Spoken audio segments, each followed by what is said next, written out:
Hello, everyone, and a very warm welcome to our election debrief, Where is Hungary Heading? My name is Dominic Schwickert, and I'm the Executive Director of the Berlin-based think tank Das Progressive Zentrum.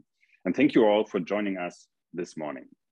Considering Hungary's role for European stability in these times of crisis and war in Europe, last Sunday's national election in Hungary has been incredibly important, not just for Hungarians, but for all of Europe. It was for sure a clear defeat for the six-party opposition alliance in Hungary.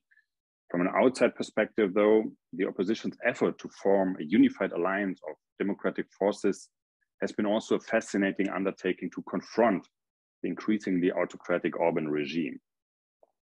This year's Progressive Governance series is taking a closer look at how alliances can bring about societal shifts and enable progressive politics. The recent Hungarian elections give us an unparalleled look at the challenges of building a very broad coalition across the political spectrum. We suggest analyzing the election precisely can also provide invaluable lessons on political strategies, messaging, and narratives under the condition of free, but surely everything but fair election with Orbán and his party, who, as we all know, controls much of the Hungarian media landscape. I would like to say a big thank you to my dear friend László Andor from FEPS, our closest political ally in Brussels, for the ongoing cooperation and mutually inspiring exchange on the state of progressive politics in Europe. The last 2 days we were in Brussels at the FEPS headquarters, where we convened progressive think tank staffers from all over Europe and North America to lay the foundations of our Progressive Governance Summit, which will take place in autumn this year. And at this summit, we want to focus on capacities for progressives to govern in times of geopolitical crisis. And for this, we think resilient international and transnational alliances, as well as smart, maybe also unusual alliances within the national context are key. So stay tuned. And with no further ado, I will pass over to László. And after László, our Policy Fellow Maria Skóra will take over and chair the debate and introduce today's outstanding panelists. László, please, the floor is yours. Thank you very much, Dominic. Good morning, dear friends, colleagues, guests. On behalf of FEPS, the Foundation for European Progressive Studies, I would also like to welcome everybody to this morning discussion, which I should start with a quote from the great Martin Luther King Jr., who said, "Only in the darkness can you see the stars." And I think this is a very appropriate quote for the current situation. Many of us in Hungary feel that somehow darkness has fallen on our country from a political point of view. We are locked in a situation which is absolutely grim and represents probably the worst existing example in the European Union for what is called democratic backsliding in political science. But obviously, this tendency of autocratization, extreme forms of nationalism should be a matter for analysis for political science. Probably libraries have already been filled with the case studies of the Orbán regime, but now we have a new situation, and I believe our distinguished speakers will explain their perspective about the election outcome, the results, as well as the causes of this specific outcome last Sunday. Before handing over, let me just highlight that we absolutely cherish our partnership with Das Progressive Zentrum. We have been organizing many successful events in recent years about political analysis, but also economic policy. And this is absolutely productive and friendly framework also to continue in 2022. We look forward to many other events and projects being organized collectively between FEPS and DPZ. Let me also mention that FEPS is maintaining a strong profile in election analysis. And just today, our magazine, The Progressive Post, is publishing online a set of articles, 3 articles actually about the elections. And this is a regular service FEPS is doing to its members, to its audience. If if general elections or presidential elections take place in EU member states, but sometimes also beyond the European Union. And in certain cases, we devote greater projects to the analysis of electoral outcomes. A few years ago, when the Portuguese socialist returns to power, we published a volume about it. When the Spanish socialists returned to power, we published a volume about it. We are discussing with DPZ the possibility to produce something similar about the success of German Social Democrats and the Greens. And we cannot wait to be able to publish a book about the Hungarian case. Now, when and how this future success comes, obviously difficult to tell now, but I will listen to the speakers eagerly to find out about not simply certain silver linings of the current situation, but emerging strategies, perhaps beyond the necessary analysis. With these expressions of hope, I would like to hand over to Maria Skóra from Das Progressive Zentrum to introduce the distinguished speakers and moderate the discussion. Maria, I hand it over to you. Thank you very much, László. Good morning also at my end. Welcome to our event. I'm very happy to be the moderator today, and I'm very honored to welcome our distinguished guests who accepted the invitation to talk with us today about the result of the elections and the campaign. So we have two very special women with us today. We have Klára Dobrev, who is a member of the European Parliament representing Democratic Coalition, the main opposition party in Hungary. And she also played a key role in the formation of the united opposition that dared to challenge Viktor Orbán. She actually even won the first round of primaries and was one of the leading figures in shaping that coalition and in mobilizing voters. So thank you so much for being with us today, and we look forward to hearing from you on the political insights and your experience as well, building that unique coalition. And secondly, Anikó Gregor, welcome. Thank you also for accepting our invite. Anikó is a sociologist and a researcher at the ELTE University in Budapest, and she authored a pre-election analysis that was published in a Progressive Yearbook, and she will give us an insight also to the political scene in Hungary and how the situation unrolled before the election. So I'm happy to have such knowledgeable speakers today, maybe on the run of show and house rules, so to speak. This event is recorded and we have a live social media coverage. So you can also follow us in social media channels, and the recording will be published on YouTube. We will start with two inputs from our guests, from our panelists, and then go into the discussion. So dear guests in the audience, please join us in this conversation. Use the questions and answers function in the Zoom call to share your thoughts or send your questions to our speakers. We wanted to be as interactive as possible.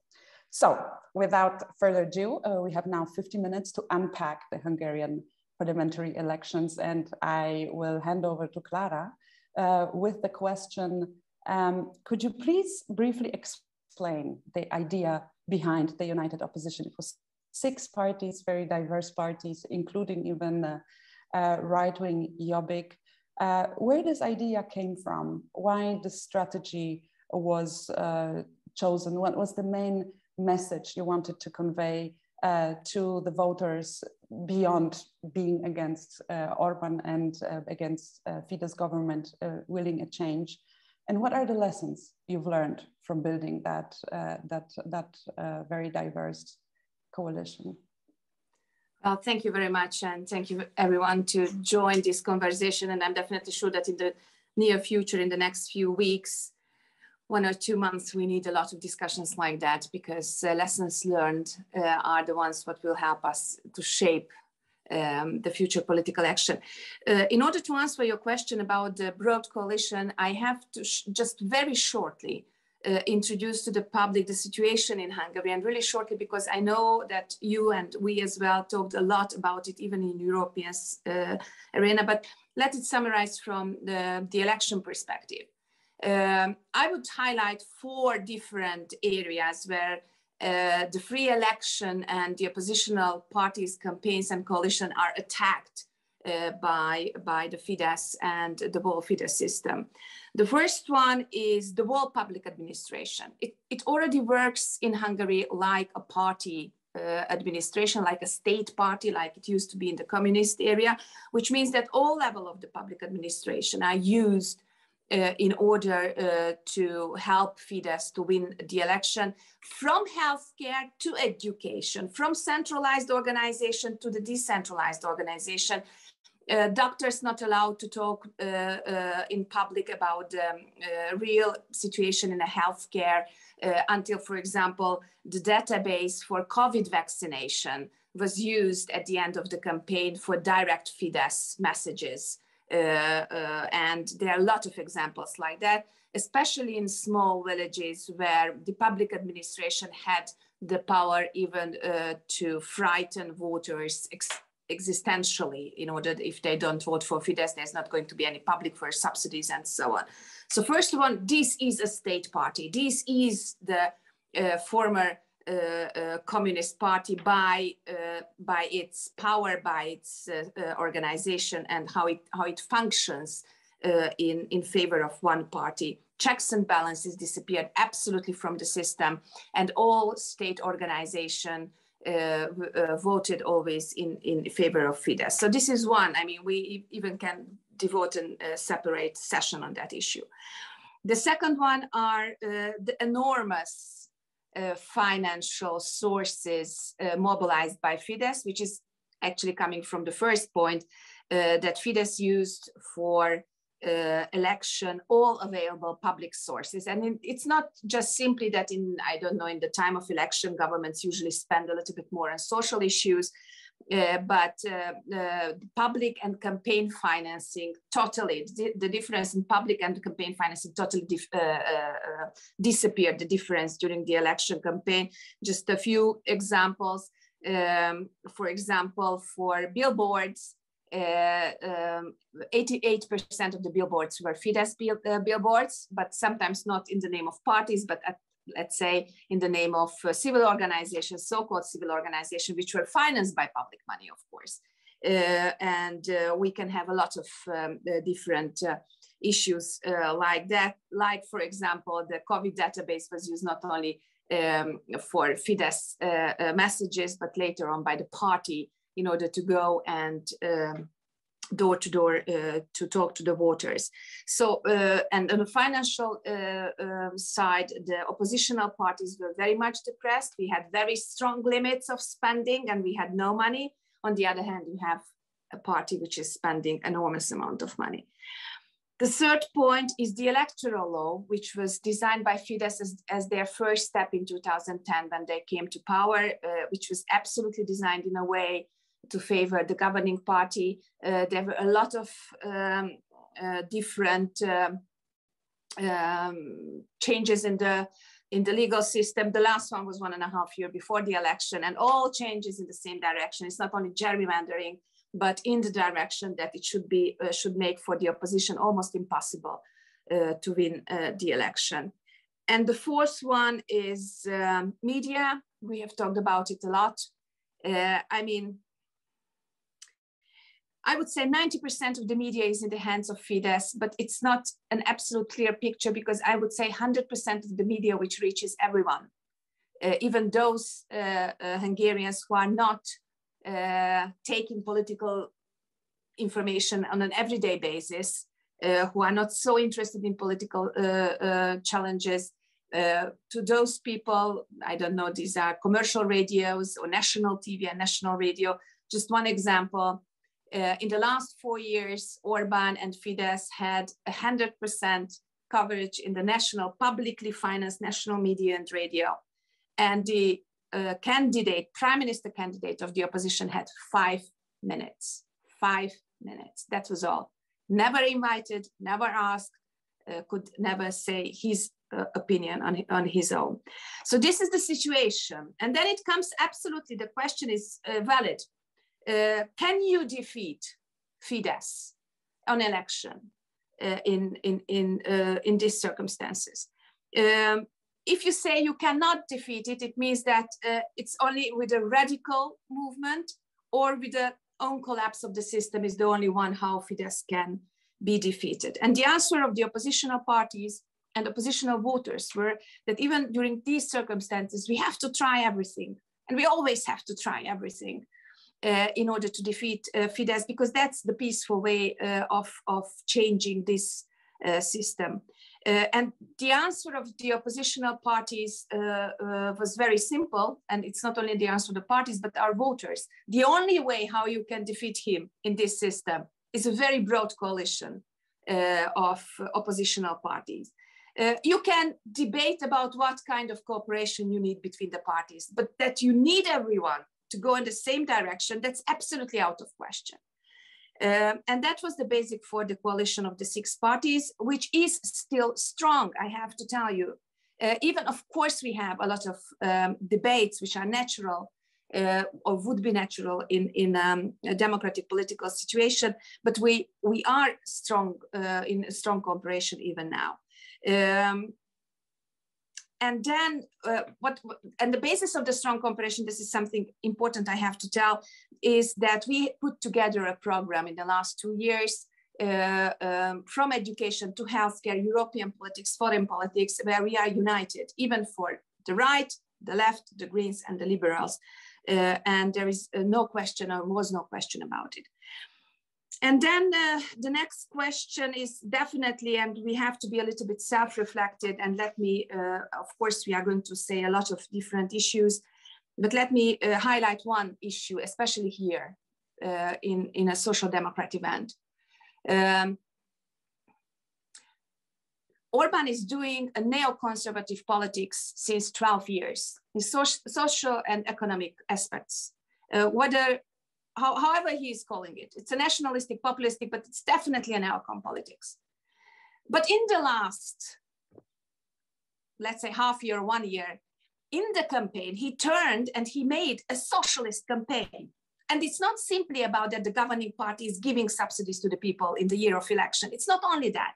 It's the wording, it's the target groups, it's the way how they communicate. And I think it was a huge mistake from the election parties, from the coalition parties, not to understand that after 12 years of radical neoconservative politics, the only way how you can win an election against Orbán is a strong social democrat, a strong socialist agenda. And to have this kind of self-reflection definitely is needed. And this is a very important lesson learned. And in the last 1 minute, what I have, let me tell you 2 lessons learned for the European level, and then we can talk a little bit more. First of all, the illiberal system of Orbán, the dictatorship of Orbán, let's call it that way, was built from European Union taxpayers' money. Without European subsidies, this kind of holding, this kind of party could have not existed, could have not been built. This is a very strong lesson to all Europeans, because this is a poisoning way of making politics, and it will go around Europe if we don't stop it. And second of all, when we talk about rule of law, then thanks God until now, until the Fidesz, we did not include free election. And free election, it's not only free media, it's not only checks and balances. We definitely have to include in our rule of law regulations the free and fair elections in the countries. And I know you asked me for 10 minutes, I could talk for 20, but I think I should stop. Thank you. We will still talk. Thank you very much. You've touched upon many issues, important issues that indeed need to be addressed also in this debate. But if I may still ask you a little bit more, looking back, how it was possible to form such broad coalition. You mentioned it's your party, it's socialists, it's the Greens, but it's also Jobbik. How was it possible to overcome those ideological differences? And difficult at first place, and it's not only ideological differences, but it's the background, the way how we formed our parties, and it started on the parliamentary level. So first of all, the cooperation started on issues, and actually it was a very social democrat issue, the changing the labor law, the so-called, how we call it, the slave legislation, and making the Hungarian labor force a cheap and unprotected labor force. This was the first 2 years ago when we started the cooperation. And then on issues, we built this kind of trust, we built, and it took us 2 years. It was a very long time. And another part which was needed for this cooperation is definitely the issue of Jobbik. We should talk about it, that Jobbik has declared that they would like to leave behind their path of radical right politics, and they would like to go in more democratic, more European way of right party, so to say, to be compatible to the European People's Party, for example. And a lot of politicians from Jobbik went away. Unfortunately, a lot of voters as well. Now we have another far-right party in the parliament. This is actually a sign that Jobbik moved into the center, and not only in terms of cooperating with liberals or social democrats, but in a way how they talk, in a way how they see it, the declaration they signed about anti-racism, human rights, European values, and so on. And I cannot imagine a better issue in politics when you can bring far-right political forces into the middle. This is good for the country and good for the people and good for the politics. But of course, this is again something what we have to elaborate. How can we address those kind of right conservative voters in a much better way? But on the other hand, again, I want to underline, it is a strong cooperation now between the parties. And it's not because of the party leader, but because the voters want this cooperation as well. We got approximately 1.8 million votes, almost 2 million votes. And those voters are forcing us to go on with this cooperation. And I strongly believe that this is the only way to defeat Orbán. Yes, thank you very much. Well, creating such a broad alliance was already a unique experiment, but also in a way very successful experiment. And also your approach with the primaries and letting people decide who will represent them was very innovative, I would say, and not heard of in our pocket of Europe, in East Central Europe. So thank you for giving us the political insight, and I will turn to Anikó now. Anikó, could you speak about the political landscape in Hungary and maybe describe what Klára already mentioned, but in which circumstances that this election was taking place?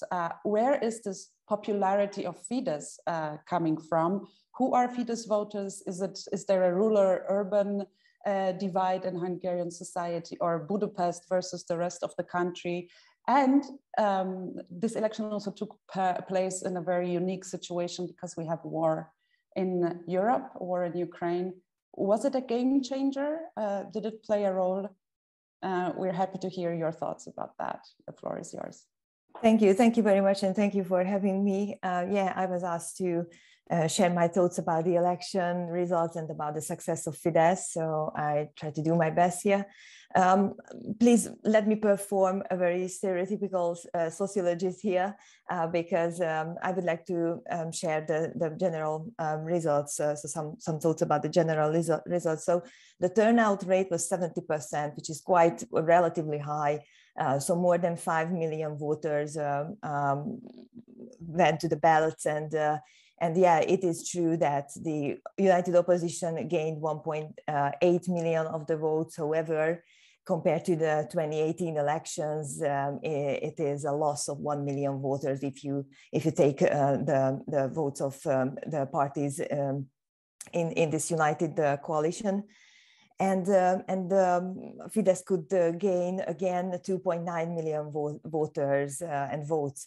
So it looks like a general principle that regardless the time, regardless the year of the election, it is the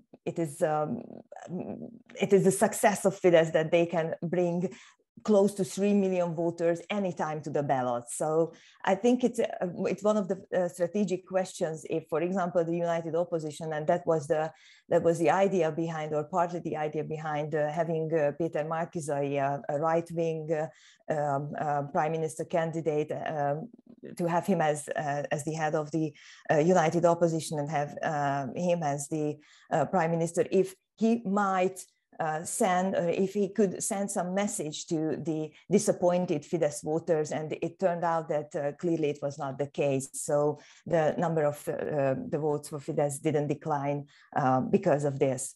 And at the end, finally, with more than 50% of the votes, Fidesz could win because of this distorted electoral system that Klára presented before. So because of gaining 52% of the votes, Fidesz can have again more than 2/3 of the parliamentary seats. So I think this is a great example to see how the electoral system is really biased and distorted towards the party that wins the more popular votes.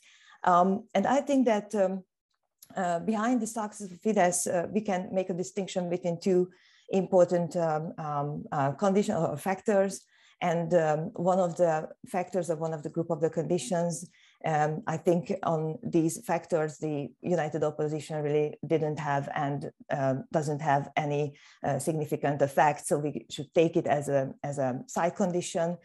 Klára mentioned the electoral system. Also, we should think about the complete governmental control over the public media, but not just the public media is controlled by the Fidesz, but a significant part of the private media sector, the private media industry, is also owned by governmental close oligarchs and businessmen. And yes, crazy amount of public money was spent on practically unlimited resources the government had.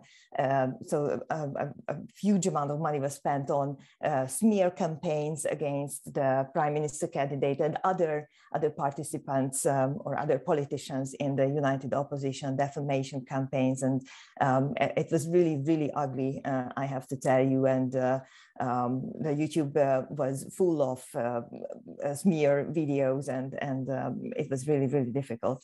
So this was one of the groups. But I would like to follow what Klára said about this reprofiling of Fidesz, or finding the socialist profile of Fidesz, because I think that it started not just in the last few months, but if you take the statistics, for example, the poverty statistics in Hungary, it is clear that since the middle of the 2010s, so around 2016, 2017, all of the poverty rates started to decrease actually because of the politics of Fidesz. And it is not just because of this situation, especially in small villages, that Fidesz changed the profile of the welfare profile of the country. So there was a clear shift, as they said, from the welfare state to the workfare state. So a lot of benefits now are linked to labor market participation. If you are not employed, then you are not entitled to benefits for a lot of kind of benefits. And in the small villages, the public work that was introduced before 2010, but Fidesz built up a very broad system of public work later on. So it helped a lot of people first to have a job, even if it is extremely low paid, but still better than nothing. And it fits perfectly to the neoliberal ideology about working.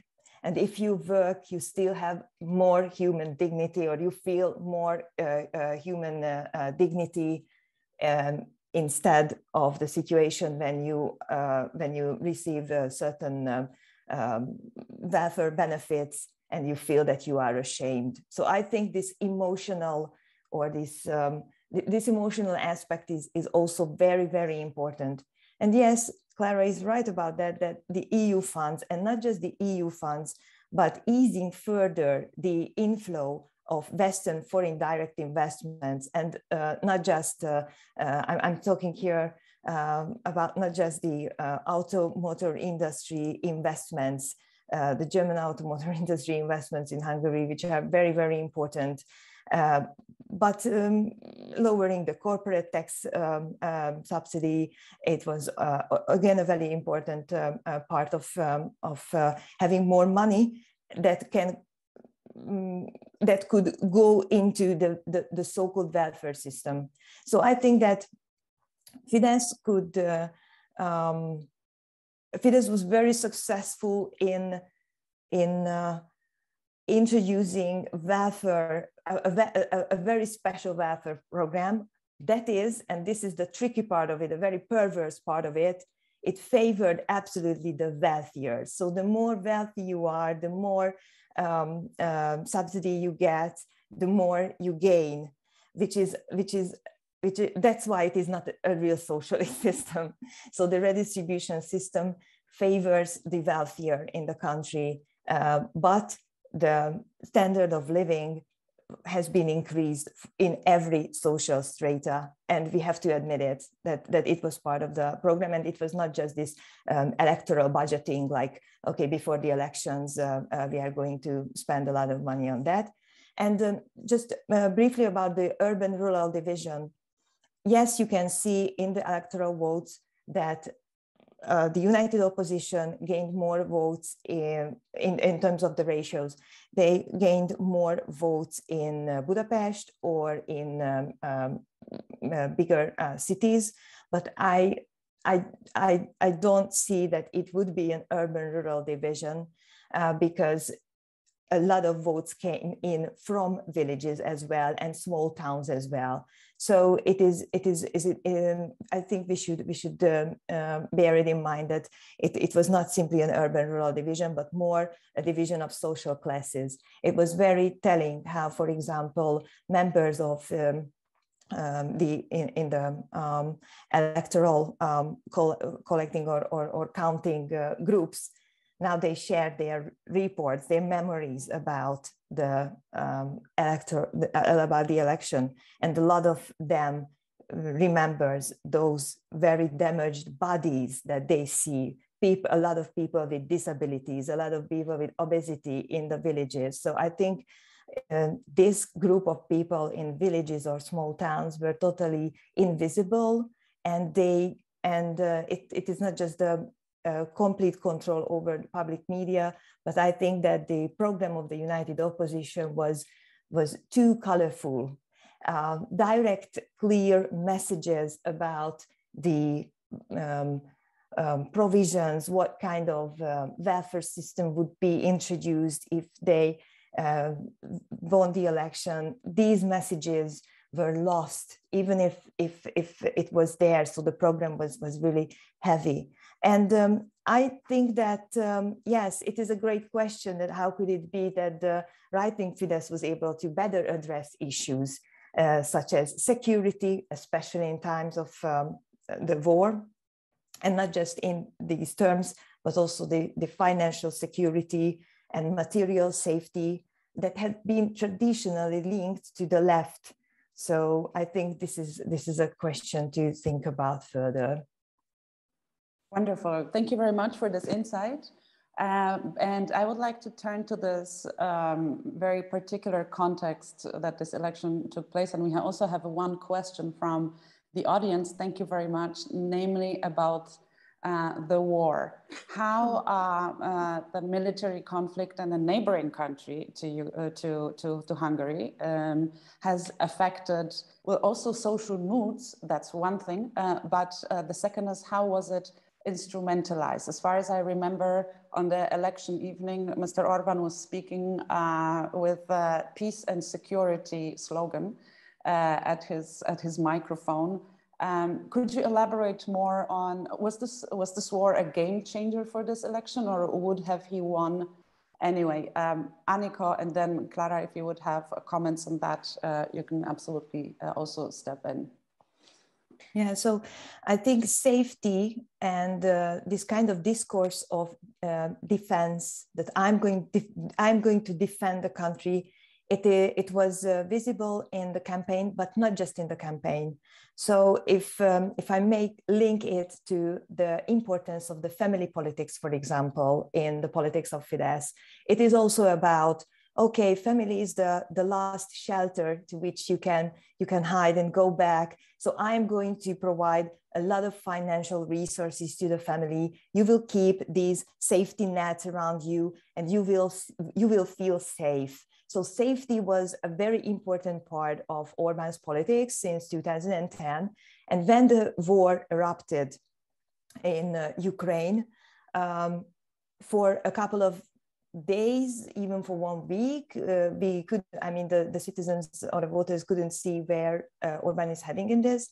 And then they find the narrative, then they find the discourse, how to frame the situation. And he expressed that I am an experienced politician. I am in the European politics and in the world politics for years now, for 3 decades actually. I have my network, I have my connections, and I will manage this situation and I will defend you. So Hungary won't step into the war, so you will be safe again. So I think it was a very important narrative for him. Thank you. Klára, I've heard the opposition was accused of willing to pull Hungary to the war. It was ridiculous. So normally, when there is this kind of situation, a military situation, a war, then we have learned, so to say, in the books about political science, that it always helps those who are incumbent, who are in government, because they can provide this kind of safety, what Anikó was speaking about. But I think this was not the case at the beginning in Hungary. This was not the case about the special situation of Orbán within this war conflict and within the European Union. And this kind of 1 week of uncertainty that Anikó was speaking about, it was a political uncertainty because Orbán's very strong ties to Putin, which even nowadays you can feel it. I mean, at the end when he's cornered, he's of course voting for the sanctions because he's really well, in the corner, he can't do anything, but in his words, in his way of politics, he's always doing favors to Putin. Putin not simply congratulated him in a written format after the election as normally is, but they talked on the phone. And even after the phone conversation, the 2 days before, Orbán was not sharing all the information with the public. I mean, there's some information what we got from the Russian newspapers, what they talked about. So the strong ally between Putin and Orbán did not make it natural at the beginning that this is a topic which is going to be good for Fidesz for campaign purposes. And again, a little bit of self-criticism. This was a mistake of the opposition as well, that we could not point out, and there were some communication mistakes, which was used by Fidesz in a very harsh way, but we could not point out that the peace, that means the opposition, because peace means European Union and NATO, and this kind of weakening the ties towards the UN, NATO will bring us in a much more difficult situation.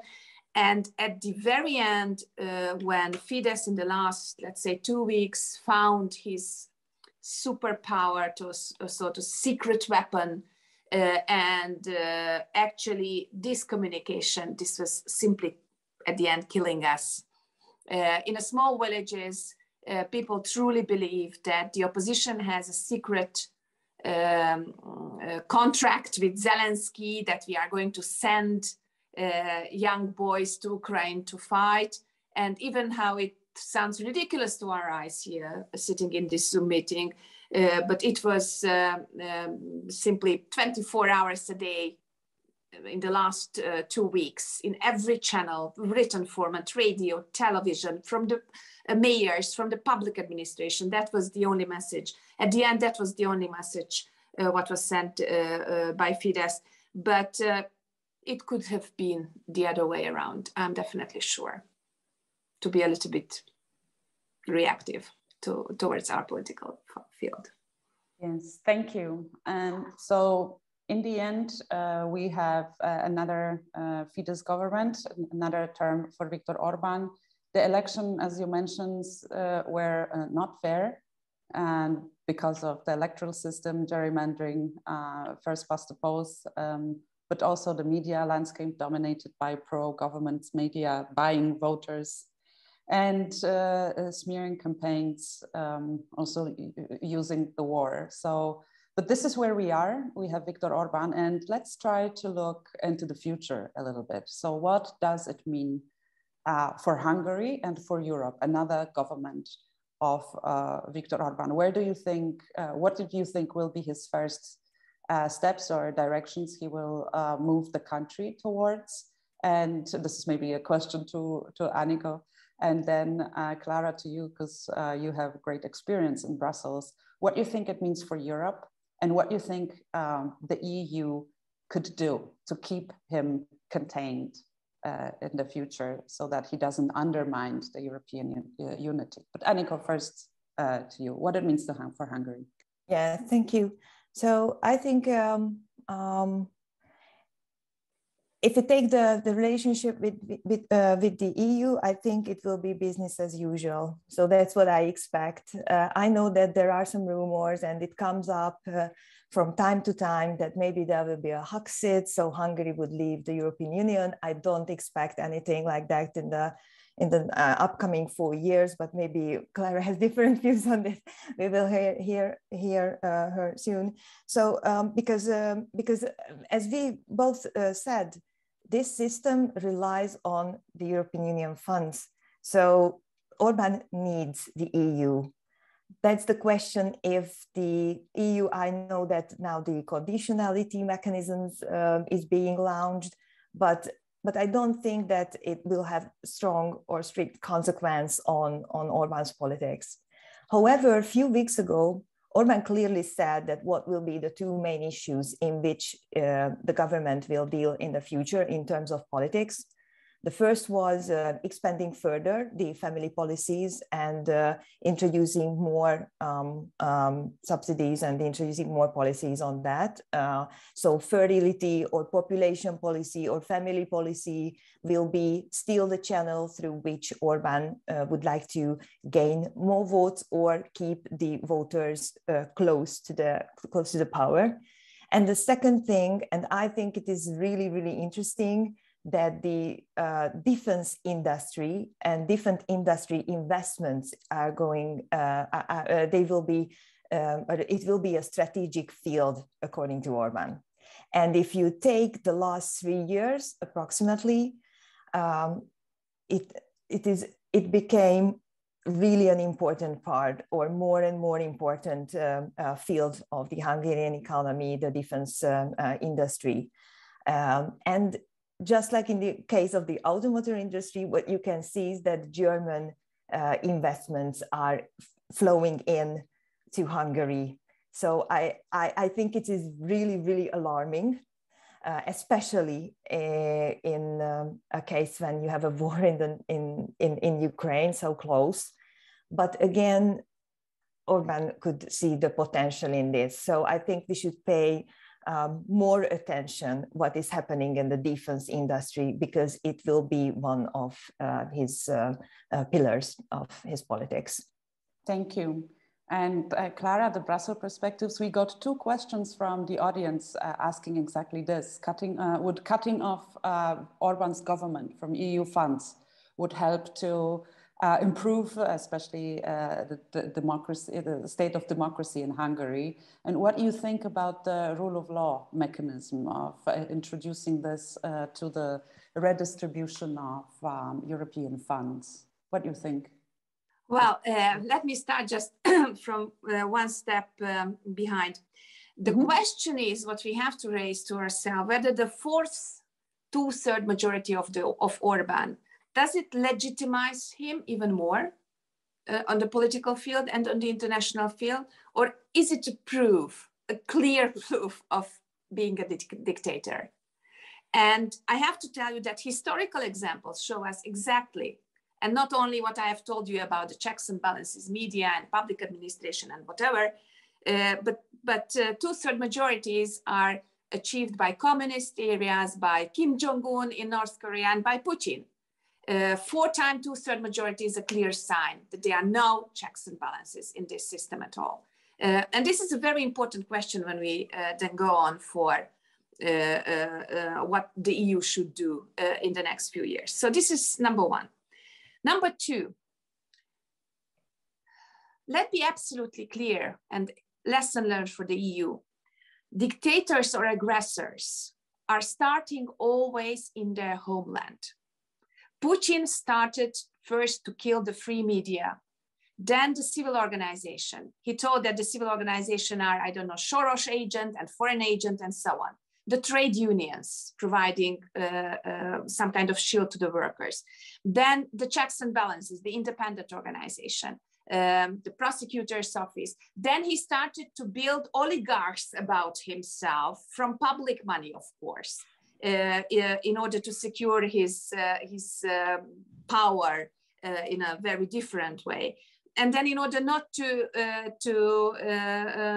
be in a danger of being prosecuted because of stealing public money, occupying the prosecutor's office and trying to occupy the jurisdictional system and so on. And I can go on.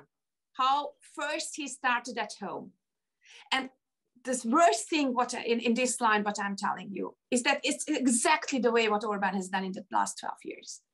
It's the way how Putin built his power. It's the same way how Orbán is building his power. That's Navalny's secretary when he came, assistant when he came, she came to Hungary, made such a comparison, and it was shocking. It was really shocking. So there is a point where Europe has to realize it. And finally, I have the feeling that it is realized. And Anikó is right, but she's a scientist, so she has to analyze the situation, what is now. I'm a politician, so I have to change the situation, what is now exactly. So that's why I really think that finally that Europe, and if we are talking in a German conference, that Germany opened its eyes and understood that there is at least part of responsibility in order to enabling such kind of illiberal system to go to the absolute dictatorship. This is a common goal of all European democrats to stop it. I mean, Hungarians are not special people. They are not different from the Slovak one, the Polish one, the Austrian one, the German one, or the French one. It's not something in our genes or national attitude that we are ready to accept Orbán. It's simply a politician without any scruples started to build this system, and we all went blind in the last 12 years, all closed the eyes, whether it's pragmatism, economic interest, whatever. But the main issue is that we should understand that even if we say that we do not have values, but we have interests, that if we go on giving up our values, at the end of the day, they will kill our interests as well. That's what's happening in Russia. We closed our eyes in Russia for the last 15 years, let's say. And now Europe has closed the eyes for Orbán in the last 12 years. And you should understand that at the end of the day, it will kill and it will go against the interests of the European people as well. So that's why I'm so emotional about it, because yes, this is one of my goals, that European money and European taxpayers' money cannot fund dictatorships anymore. And I'm telling it as a Hungarian. And my last sentence is that I read it a lot of time that, oh, that's what Hungarians want, they voted for Orbán and so on. No, it's not true. Hungary is not equal to Orbán. And the majority of the Hungarian people, giving the circumstances to have free and fair election, I'm 100% sure would send Orbán with 2/3 majority to the hell, political hell. And that's why you have to give to the Hungarians the possibility to live in a democratic world and to have free and fair election. But for that, stop funding the dictator. Thank you. Yes, Anikó, please go ahead. Thank you. Let me just jump in, because we haven't discussed we discussed the future, but we haven't discussed the possible economic recession that are here, or that is here, and the waves will be greater or bigger, I think, in the future, especially if you take the war and the effects of still the COVID crisis. So I think it will be crucial how the European Union will handle the upcoming economic recession. Because what we saw in 2008 and 2009, the economic crisis was followed by political crisis. And I have to tell you, or I should add this here, that how the economic crisis was handled in 2008 and 2009 in Hungary, it caused quite a big legitimization crisis as well in politics. So I still think, and it is partly behind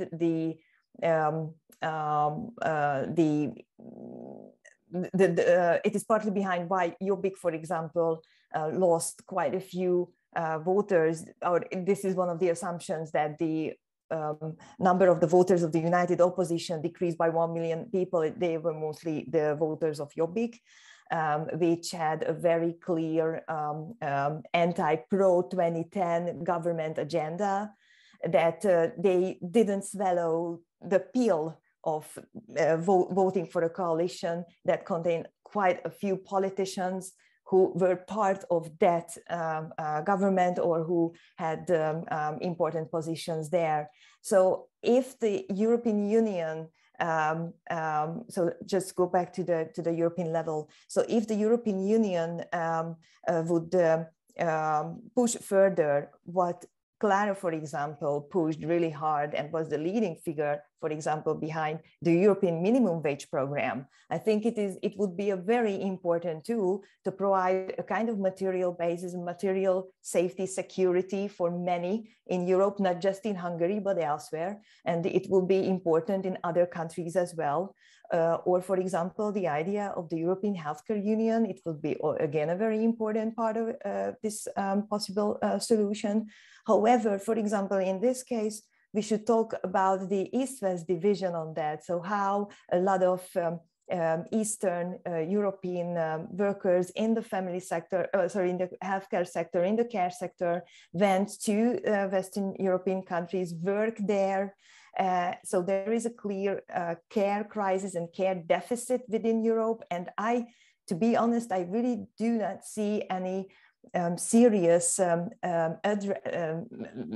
step to handle this situation or to address this problem. So maybe we can think about the European minimum wage program and the healthcare union as a part of the possible solution, or just to refer to László's program, the Social Europe program. So I think the social pillar of the European Union should be stronger. And the upcoming economic recession, it would help, for example, to solve the problems caused by the upcoming economic recession. Great. So we are already having some recommendations or ideas how to improve the situation and maybe come up with more positive prospects for the future. Klára, one last question to you. Lessons learned for European progressives from that election. There was a broad coalition, there was amazing energy, voter mobilization, yet it didn't play out as you would wish. What would you change, or what is the lesson you would like to pass on to, for example, Polish colleagues? The election is coming next year. Situation there is also pretty dire. I was thinking long whether to say the first sentence, what I'm going to say, but I would like to say it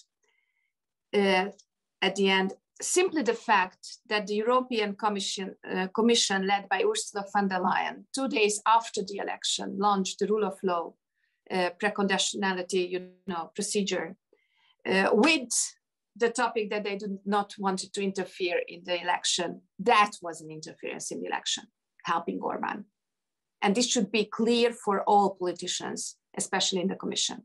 That was a clear interference, which helped Orbán to play the European politician role during the campaign. So lessons learned for European level are two sides. First, and I'm going to repeat myself, and Anikó is right. Let's start with this. I strongly believe that the challenges ahead us in the next decade, they have to be addressed from the socialist, social democrat point of view. We simply need a much better and much more effective, but much stronger state, and not only in healthcare, social issues, education, but in innovation. You see what happened during the COVID. Or now during the climate change, to combat the climate change, we have to understand that we need a much better and socially much more focused politics. This is number one. Number two is repeating myself. At the end of the day, values are not simply there because you want to be a good person. But history simply taught us that the values are the values what we have developed and we share commonly are helping us to have a better life, speaking in an absolutely simple way, and providing better life for our citizens. When we, for short-term interests, make compromises with our values, then on the long term, we are going to lose on the battlefield of the better life as well.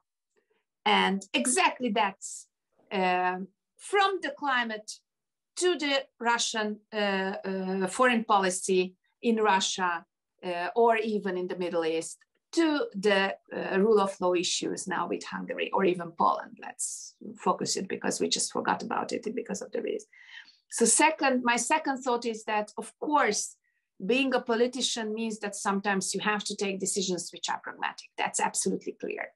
And I myself take sometimes decision where I really know that this is a pragmatic decision. But on the long term, if you make always compromises with your values, then you are going to be on a bad side. So be more social and social democrat and stand up for rule of law. Do not fund dictators. Wow, that's a fantastic summary of our discussion today. Compromising the values you've already lost. We slowly have to wrap up, so I will just ask you the last question. When do you think Hungary will be ready for a progressive, pro-European female prime minister like Klára Dobrev? If we take all those recommendations you made into consideration, if we manage to implement them, when do you think it's going to happen? Anikó. Well, it's an interesting question. I was wondering when I read the question, I was wondering whether if we would ask the similar question in the case of France, for example, just to they are just having the elections, that they are going to have the first round of the presidential election this weekend. So why do we ask this question regarding Eastern European countries, but not Western European countries? So I think that it is not just simply about Hungary, but it is more a general question. So I do hope that it will happen soon. However, if you followed the presidential, well, it was so in Hungary the parliament elects the president. Now Hungary will have a female president soon. So in this case, Hungary was ready for that, even if her political family was not a progressive one. Yeah, Klára, what do you think, Prime Minister? Understanding the main meaning of the question. So I think Hungary is ready. Hungary is ready for a progressive democratic government and progressive democratic leaders. Hungary is in a trap. In this situation, the task of the politicians, the Democrats, is to be prepared, to keep, how did László said, the stars in the dark, this light alive, because we have several thousands, hundreds of thousands people around the country who were working hard, not simply voting, but working hard for the democracy to succeed in Hungary. And we have to keep their their will and their hope alive, because we have to be ready. In dictatorship, you always has to be ready. Whether it's going to be a female or a male one, and who is going to be, that's the question for the future. But that we have to keep alive the hope that once the majority of the Hungarians, because I strongly believe that the majority of Hungarians wants a European Democrat country and government, and that this dream will come true. That's our task, the task of politicians, to keep it alive. Thank you very much. And I'm happy we could finish this conversation on a positive note. I wish you all the best and strength in the efforts of fighting for democratic Hungary. Thank you very much for joining us today, Klára, Anikó. Thank you very much, Das Progressive Zentrum and FEPS, for organizing this debate. Thank you very much to our audiences for questions and for being with us. Please check out the analysis Anikó wrote for the Progressive Yearbook. Please check out the commentary of László Andor published in IPG yesterday about the elections, and follow Klára Dobrev on Twitter and her activities in the European Parliament. Thank you very much. Have a good day. And I hope next time we speak in a completely different situation about the victory of the united opposition. Thank you. Thank you. Thank you very much.